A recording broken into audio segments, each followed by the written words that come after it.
Bullets were meant for her soft curves, a hit ordered by Chicago's most ruthless syndicate boss. But when Dominic Russo received the final target description, his blood ran cold. The hitman was aiming at the very same chubby, sweet-natured florist who dragged his bleeding body from an alley 5 years ago. Penelope Hayes wiped her soil-stained hands on her heavily reinforced denim apron, leaving a streak of dark brown against the faded blue. At 28, Penelope was a woman who took up space, and she had spent the last decade learning to stop apologizing for it. She was unapologetically fat, possessing a soft, deeply curved figure, thick thighs that required strategic wardrobe planning, and a round, dimpled face framed by unruly chestnut curls. Owning Petals and Briar on a bustling corner of Wabash Avenue in Chicago was her sanctuary. Here, surrounded by the intoxicating scents of crushed eucalyptus and blooming gardenias, her weight was just a fact of life, not a defining flaw. She was strong, capable of hauling 50-pound buckets of water and floral foam without breaking a sweat. Across the city, in a dimly lit penthouse overlooking Rush Street, a man who dealt in blood rather than blossoms was signing her death warrant. Dominic Russo did not make mistakes. As the head of the Russo Syndicate, a highly organized and terrifyingly efficient crime family, his survival depended on absolute certainty. His underboss, Lorenzo Costa, had just presented him with a tightly bound dossier. Inside was a grainy photograph of a woman and a name, Penelope Hayes. According to Costa, this florist was a confidential informant for the feds. Costa claimed she had accidentally witnessed a drop on the docks last Tuesday, snapped photos on her phone, and was scheduled to meet with an FBI handler at the end of the week. "She looks harmless," Dominic had murmured, tapping a gold Cartier pen against the mahogany desk. His dark, calculating eyes scanned the blurry image of a heavy-set woman carrying a crate of hydrangeas. "The harmless ones are always the rats, Dom," Lorenzo had replied, his tone smooth, almost too eager. "She's heavy slow. Probably needs the payout from the feds to keep her little flower shop afloat. We can't risk it. I have Victor on standby." Dominic had nodded slowly. "Send Vic. Make it clean. No mess in the shop, take her in the alley out back." Now Victor Gallagher, a hitman whose cold efficiency was legendary in the Midwest Underground, sat in a dark grey sedan across from Petals and Briar. Victor adjusted the collar of his coat against the biting Chicago wind and picked up his encrypted burner phone to dial Dominic. While Victor waited for his boss to pick up, Penelope was humming along to a retro pop song playing on her shop's vintage radio. She hoisted a massive ceramic vase onto the counter, her thick arms flexing with the effort. She loved the quiet of the mid-morning. It felt safe. Safety was a concept Dominic Russo had long forgotten, save for one distinct memory that haunted him on his darkest nights. 5 years ago, before he wore custom Italian suits, he was just a street-level enforcer who had walked into a vicious ambush in the dead of winter. A rival crew had shot him twice in the abdomen and left him to bleed out in a frozen, garbage-strewn alley behind a late-night diner. As the darkness had started to pull him under, the back door of the diner had swung open. A woman had stepped out to dump a bag of trash. Dominic remembered the sheer panic in her voice, but more importantly, he remembered her physical strength. She was a large woman, her silhouette blocking out the harsh yellow light of the doorway. While most people would have screamed and run from a bleeding mobster, she had dropped to her knees in the slush. Her hands, soft, plump, and startlingly warm, had pressed down hard on his gunshot wounds. "Stay with me, stay with me," she had chanted, her voice a soothing, melodic anchor in his fading consciousness. She hadn't just called 911. Knowing he would freeze to death before an ambulance navigated the snowstorm, She had hooked her thick arms under his armpits. With a grunt of sheer exertion, she had physically dragged his 200-pound frame out of the snow and into the diner's dry, warm pantry. She had hidden him behind crates of flour, packed his wounds with clean kitchen towels, and fed him spoonfuls of sugary pie, filling to keep his shock at bay, until his own crew finally tracked his phone and retrieved him. He had passed out before he could ask her name. When he woke up 3 days later at Northwestern Memorial Hospital, she was gone. The diner had been sold a month later. He never found the chubby angel with the warm hands who had literally carried him out of the grave. The memory of her soft curves pressing against his side as she supported his weight, her heavy breathing as she saved a stranger's life, had become his only tether to humanity. "Yeah, Vic," Dominic's voice barked through the phone, pulling the hitman back to the present. "I'm on site, boss," Victor said, his eyes trained on the window of the flower shop. "Target is visible, just confirming before I move. It's a broad daylight job." "You have the layout?" Dominic asked, reviewing the financial reports on his desk, his mind completely detached from the impending murder. "Yeah, the target is alone." Costa wasn't kidding. She's a big girl, just wrestling with a giant bucket of pink flowers. Got on a blue apron, brown curly hair, round face with dimples. She's humming. Victor paused. "Honestly, she looks like she wouldn't hurt a fly." Dominic's hand froze over his paperwork. A strange cold prickle of electricity crawled up his spine. Big girl, brown curly hair, round face with dimples. "Vic," Dominic said, his voice dropping an octave. "Take a picture of her face. Right now. Send it to me on the secure line." "I thought Costa already gave you a picture." "Do it, Victor!" Dominic roared, the sudden explosion of rage, making his bodyguards in the corner of the office flinch. 10 seconds later, Dominic's phone buzzed. He opened the image. It was high resolution, taken through the telescopic lens of Victor's camera. Penelope Hayes was wiping sweat from her brow, smiling brightly as she arranged a bouquet. Her cheeks were flushed. The air vanished from Dominic's lungs. It was her. The soft, dimpled face. The gentle, warm eyes. The strong, capable shoulders. It was the woman from the alley. His angel. "Vic." Dominic breathed into the receiver, his heart hammering against his ribs in a way it hadn't in 5 years. "If you touch one hair on her head, I will flay you alive. Do you understand me?" "Boss!" Victor sounded genuinely confused. "Stand down. Stand down. Stay in the car. Keep your eyes on the street. If anyone looks at that shop wrong, you kill them. I'm on my way." Dominic threw his phone onto the desk, completely ignoring his stunned bodyguards. The puzzle pieces were rapidly snapping together in his mind, forming a terrifying picture. Penelope Hayes wasn't an FBI informant. Lorenzo Costa was. Costa was the one acting nervous lately. Costa was the one who had arranged that drop on the docks. Costa had framed a completely innocent, randomly selected woman to cover his own tracks, assuming Dominic would just sign off on the hit without a second thought. Costa had almost tricked Dominic into murdering the only person in the world who had ever shown him true mercy. Dominic's black Cadillac Escalade tore through the streets of Chicago, ignoring red lights and speed limits. His driver, Tony, white-knuckled the steering wheel, sensing the lethal vibrating energy radiating from the back seat. Dominic's mind was a storm of guilt, rage, and a bizarre, desperate anticipation. He was finally going to see her again. When the SUV screeched to a halt outside Petals and Briar, Victor stepped out of his grey sedan and gave Dominic a subtle nod, indicating the perimeter was secure. Dominic adjusted his black suit jacket, taking a slow, steadying breath.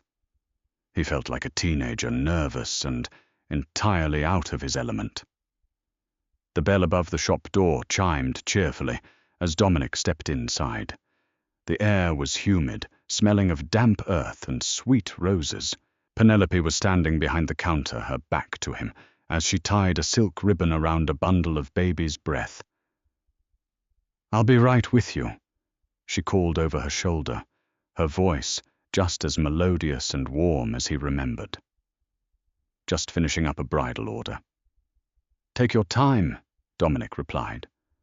Penelope turned around, and for a second she just stared. The man standing in her quaint, messy flower shop looked like he belonged on the cover of Forbes, or perhaps a wanted poster. He was tall, impeccably dressed in a dark, tailored suit that emphasized his broad shoulders with sharp, aristocratic features and dark hair styled meticulously. But it was his eyes that caught her off guard. They were intense, entirely focused on her softening in a way that made her stomach do a strange, unbidden flip. Penelope was used to being invisible to men like him. In a world obsessed with thinness, she knew exactly how wealthy, conventionally attractive men usually looked at her either with mild disdain or as if she were a piece of the furniture. But this man was looking at her as if she were the only oxygen left in a burning room. "Can I help you find something?" Penelope asked, suddenly, hyper-aware of the soil on her apron and the frizzy stray hairs escaping her messy bun. She instinctively crossed her thick arms over her stomach, a defensive gesture she had honed over a lifetime. Dominic stepped closer to the counter. He saw the defensive shift in her posture and hated himself for being the cause of it. "I need an arrangement. Something resilient. Something that survives the bitter cold." Penelope blinked, surprised by the poetic request. "Well, if you want resilience, you're looking for something structural. Maybe some hellebores, they actually bloom in the snow. They're strong." "Strong," Dominic repeated, his eyes drifting down to her hands. They were the same hands, plump, capable, and gentle. "Like the woman who sells them." Penelope let out a nervous, throaty laugh, her cheeks turning a deep shade of pink. "I just haul water and dirt, mister. I don't know about strong." "I do," Dominic said softly. He rested his hands on the edge of the counter, leaning in. "Do you ever think about the people you've met in passing, the ones you might have helped, who never got to say thank you?" Penelope frowned, confusion knitting her brow.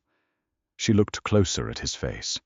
Beneath the pristine grooming and the aura of absolute wealth, there was a faint, jagged scar running along his jawline. A memory tugged at the edges of her mind, a terrifying, freezing night at the back of Benny's diner. Blood on the snow, a heavy, groaning man leaning all his dead weight against her soft, plush body as she desperately hauled him inside. "You," Penelope whispered, her hazel eyes widening in shock. She took a step back, bumping into a shelf of ceramic pots. "The man from the alley, Benny's diner, 5 years ago. Dominic," he said, holding his hand out across the counter. "My name is Dominic Russo, and you are Penelope." Penelope didn't take his hand. Her heart started to race, but not entirely from romance. "How do you know my name? I never told you my name." Dominic's expression hardened, though not at her. The reality of why he was standing in her shop came crashing back down. "Penelope, I need you to listen to me very carefully. You are in grave danger, and it is entirely my fault. But I swear on my life, nothing is going to happen to you." Before Penelope could process the absurdity of the situation, the man she saved returning as a terrifying billionaire to announce her impending doom. The cheerful chime of the shop door rang out again. 3 men walked in. They were not looking for flowers. They wore heavy leather jackets, their hands shoved deep into their pockets in a way that screamed concealed weapons. Penelope recognized the type instantly from her years working late-night shifts in rough neighborhoods. Dominic didn't even turn around. His posture simply shifted his shoulders, squaring, transforming from a grateful man into a lethal predator in a fraction of a second. "Boss!" one of the men sneered, looking directly at Dominic's back. It was one of Lorenzo Costa's lieutenants, a brute named Marco. "Lorenzo figured you might get sentimental or suspicious. He sent us to make sure the florist got pruned." Penelope felt the blood drain from her face. She was a big, strong woman, but she was no fighter. She instinctively reached for the heavy pair of pruning shears on the counter, her knuckles turning white. "Costa is a dead man, Marco." Dominic said, his voice deadly calm, never taking his eyes off Penelope. He gave her a microscopic, reassuring nod. "And you made a mistake walking into this shop." "It's 3 against 1, Dom." Marco laughed, pulling a silenced pistol from his jacket. "And the fat girl ain't gonna save you this time." At the derogatory comment, something dark and violent flashed in Dominic's eyes. He moved with a speed that defied his size. In one fluid motion, Dominic swept a heavy marble vase off the counter, hurling it directly into Marco's face. The sickening crunch of bone echoed through the shop as the vase shattered, dropping the lieutenant to the floor. The other 2 men raised their guns, but before they could fire, the front window of the shop exploded inward in a shower of glittering glass. Victor Gallagher, who had been waiting outside exactly as ordered, had stepped onto the sidewalk and opened fire with a suppressed weapon. The 2 remaining thugs dropped like sacks of dirt, groaning amidst the crushed petals and shattered glass. Silence descended on the shop, save for the hum of the vintage radio and the frantic, heavy breathing of Penelope Hayes. She stood frozen, the pruning shears still clutched in her hand, staring at the blood pooling over her pristine white floor tiles. Dominic slowly turned back to her, ignoring the carnage behind him. He reached into his jacket, pulled out a pristine white handkerchief, and gently wiped a speck of blood from the counter near Penelope's hand. "I apologize for the mess," Dominic said, his voice terrifyingly polite. "As I was saying, Penelope, you're coming with me. I owe you a life, and starting today, I plan to pay it back." Penelope stared at the mob boss, then at the bodies, then down at her own trembling, chubby hands. The quiet, simple life of the plus-sized florist was officially over. The Chicago's underworld had just crashed through her front door, and the most dangerous man in the city was looking at her like she was a queen.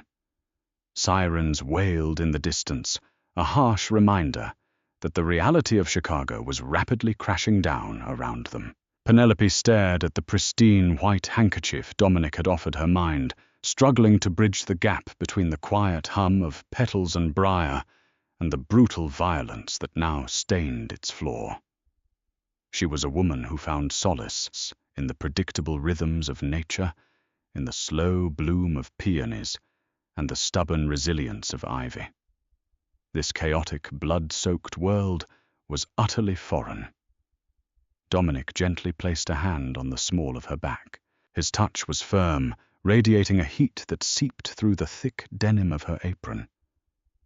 "We have less than 3 minutes before the Chicago Police Department swarms Wabash Avenue," he said, his voice a low, steady rumble that somehow managed to anchor her spiraling panic. "You cannot be here when they arrive. Costa has men deep inside the precinct. If they take you into custody, you won't survive the night." Penelope swallowed hard, her double chin pressing against her collar as she nodded. She didn't argue. Survival instinct, honed during her tough upbringing on the South Side, kicked in. She dropped the heavy pruning shears onto the counter with a loud clatter, untied her soiled apron, and followed the Mafia Boss out the shattered front door.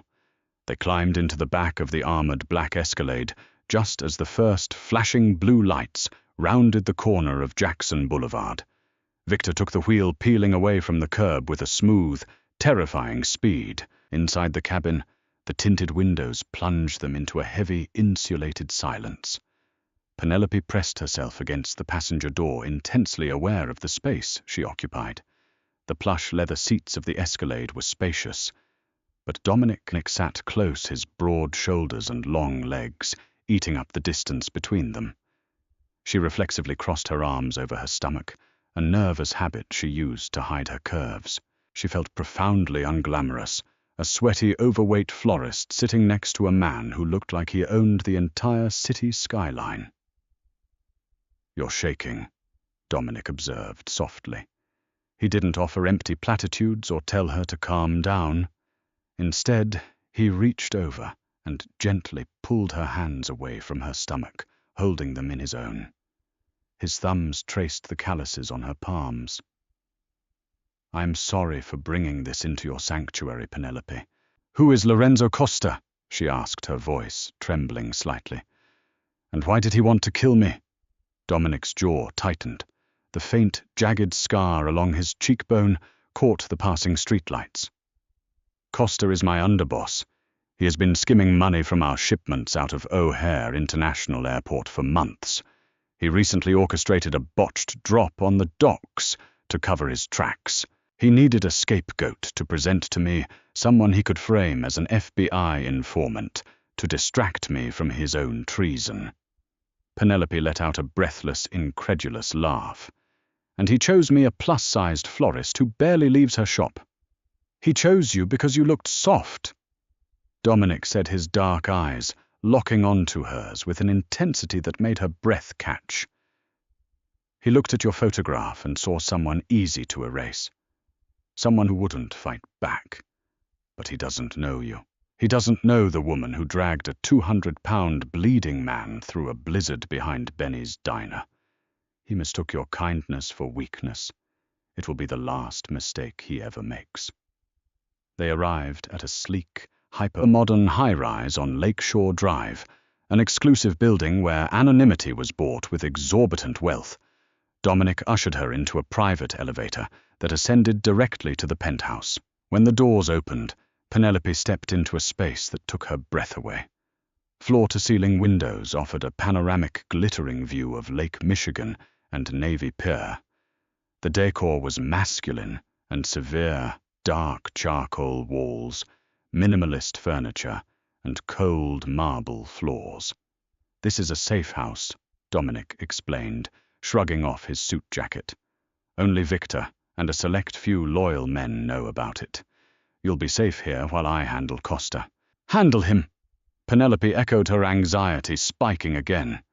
She wrapped her thick arms around herself. "Dominic, you can't just go out and start a war because of me. I'm just Penelope." Dominic closed the distance between them, stopping mere inches away. He reached out his warm fingertips, gently tilting her chin up. "You are not just anything. 5 years ago, I was dying. I had accepted the end. The men in my world, they would have stepped over my body or finished the job. But you with your warm hands, and your absolute refusal to let me go. You saved my life. You are the only genuinely good thing that has ever touched my world."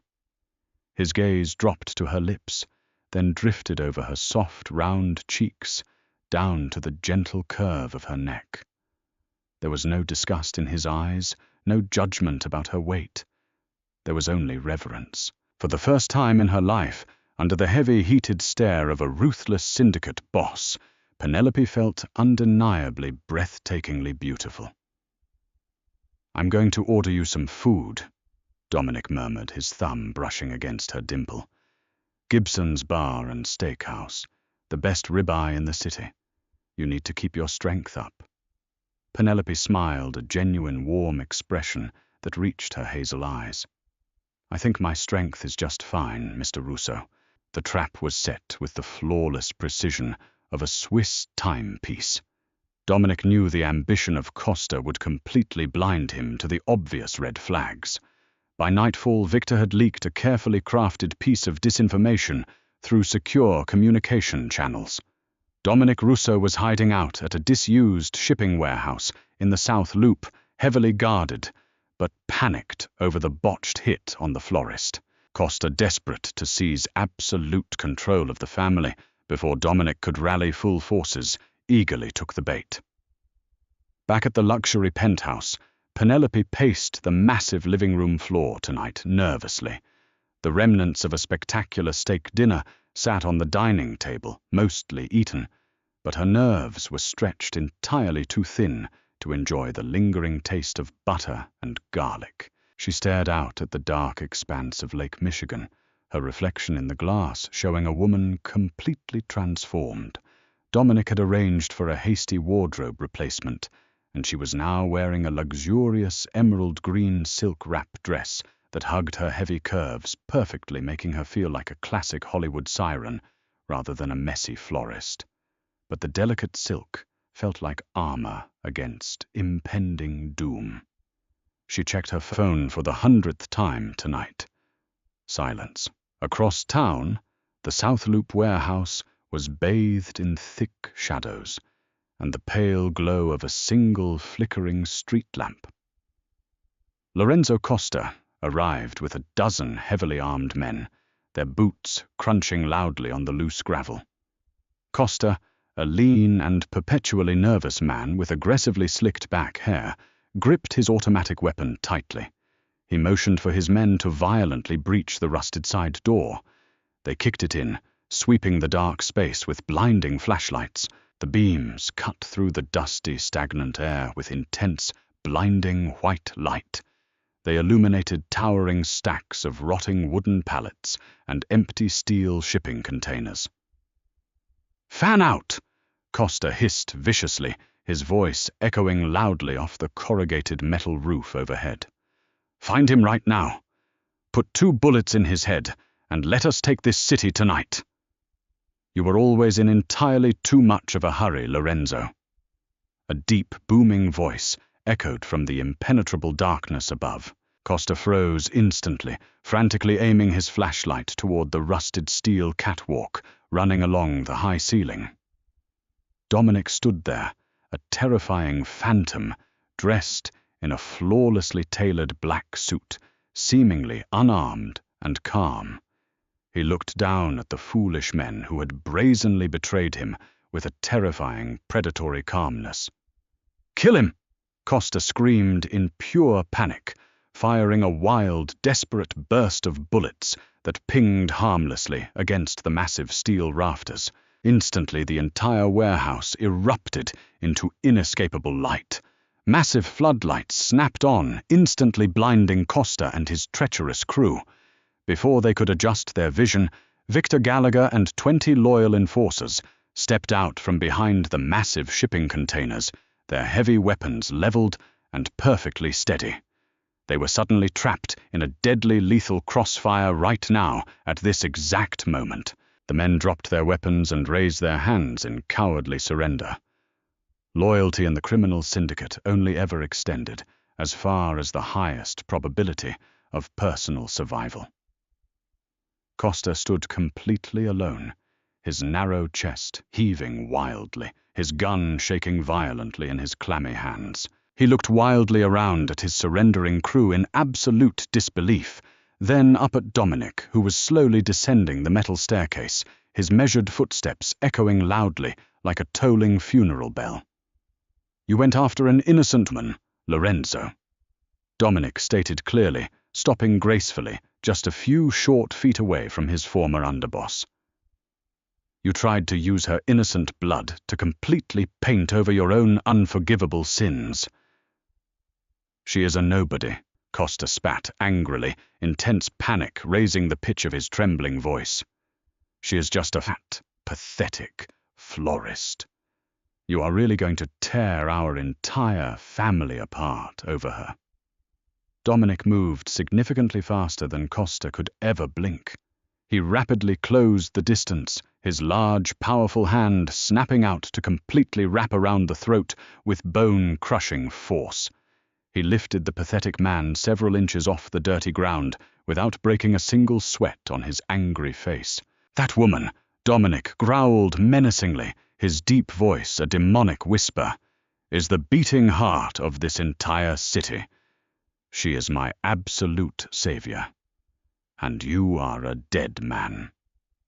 With a swift, efficient motion, Dominic delivered a devastating strike to the chest, violently throwing him backward into the sharp gravel. "Victor!" Dominic commanded firmly, deliberately, turning his broad back on the pathetic display. "Clean up this messy situation. I have a very important someone desperately waiting for me." A single silenced gunshot echoed loudly through the cavernous warehouse, finally putting an immediate end to evil, treacherous, and greedy ambition. Dominic confidently walked out into the cool Chicago night air. The violent chaos of his dark world had been firmly contained.